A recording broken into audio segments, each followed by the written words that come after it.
Depuis 2009 et 3 albums, il y a Yodelis. Un projet qui cartonne, où Maxime Nucci a une totale liberté de création artistique. Ce personnage fantasque délivre une musique pop-rock anglophone, où les références aux années 70 sont nombreuses. Retrouvailles avec Yodelis dans What's In. Salut, c'est Yodelis sur What's In.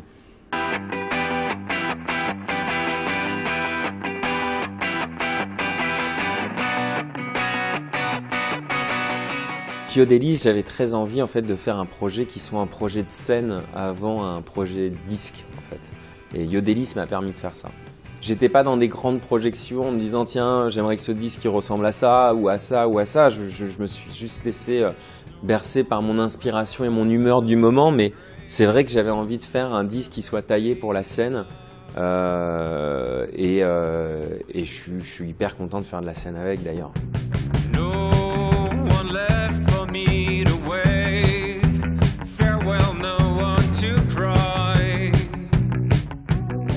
J'ai créé Yodelis un peu dans l'idée d'avoir une espèce d'exutoire artistique, un truc où je me sens libre de faire ce que je veux puisqu'il n'y a pas d'enjeu. C'est un clown, Yodelis. J'ai créé une entité qui n'est pas moi. Donc c'est vraiment un truc que j'ai fait pour être libre dans la proposition artistique et être en accord avec qui je suis au moment où je le fais.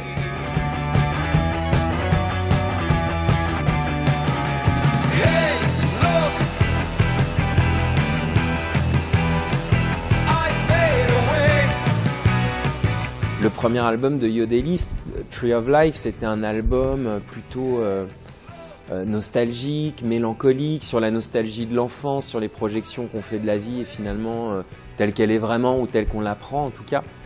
Et donc voilà, je pense que c'est un moment de ma vie où il y avait une espèce de dépression qui était là. Et donc voilà, c'est un disque qui correspond à l'humeur que j'avais à ce moment-là.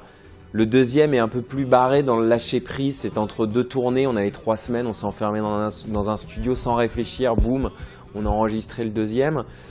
Celui-ci, c'est un disque qui est un peu plus tourné vers la production, c'est-à-dire que pendant longtemps, comme j'avais produit des disques très surproduits même dans la variété en tant que technicien de cette industrie, je m'étais éloigné de ça sur les 2 premiers Yodelis, c'est-à-dire que j'avais envie de faire des disques extrêmement organiques, dans le lâcher-prise, dans une grande tradition.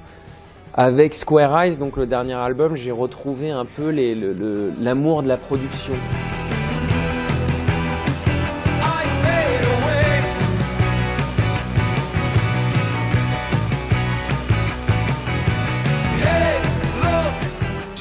Je me suis aussi écrit des chansons dans des tonalités qui ressemblent à ma voix parlée. C'est-à-dire que généralement, je m'écrivais toujours des trucs très hauts, des trucs de chanteur. En fait, je suis pas là. J'ai pas passé beaucoup de temps sur les voix. J'avais envie d'être dans une espèce de bizarrement pas de surenchère. C'est très bizarre parce que je viens de dire que j'ai passé beaucoup de temps sur la production de ce disque et tout ça, mais paradoxalement, en termes d'humeur, j'avais envie qu'il soit hyper intègre et hyper brut, c'est-à-dire voilà, des tonalités qui ressemblent à ma voix parlée, qui est une espèce de un peu plus haut qu'un baryton, mais à peu près ça en termes de tessiture de voix.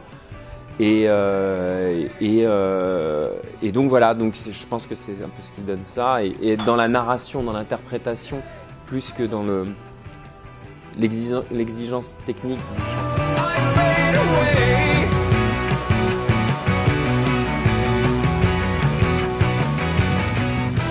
Pendant très longtemps, j'ai réalisé des disques sans savoir vraiment ce que c'était que réaliser un disque. C'est-à-dire que j'étais sur la chanson, ce que nécessite une chanson, par exemple, pour être orchestrée.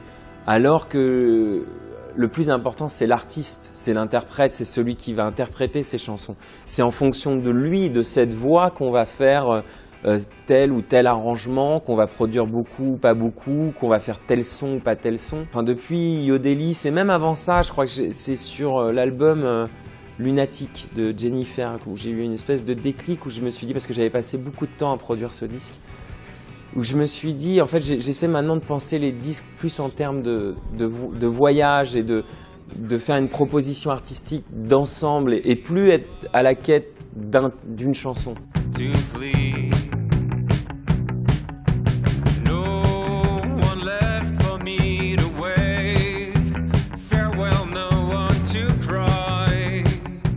encore de plus en plus, je trouve, de la musique, on retrouve ce côté d'artisanat qui est même essentiel, je pense, quand on crée. De toute façon, à moins de faire des albums de solistes, c'est-à-dire une guitare, une voix, ou tout ça, on a besoin de gens qui nous entourent. Et la bienveillance, on l'obtient qu'avec des gens qu'on aime et qui nous aiment vraiment.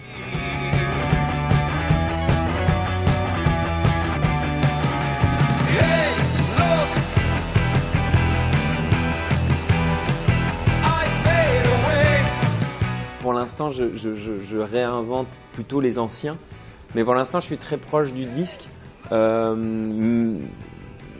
Mais j'aime bien évoluer et réarranger les morceaux au fur et à mesure de la tournée, donc tout ça est très évolutif. Et puis il y a une part un peu, c'est ce qui est génial avec la scène, il y a quand même des grosses plages d'improvisation où c'est jamais vraiment la même chose le même soir, quoi. Ah, sans la scène, ah bah, il ne reste plus que ça. Bon,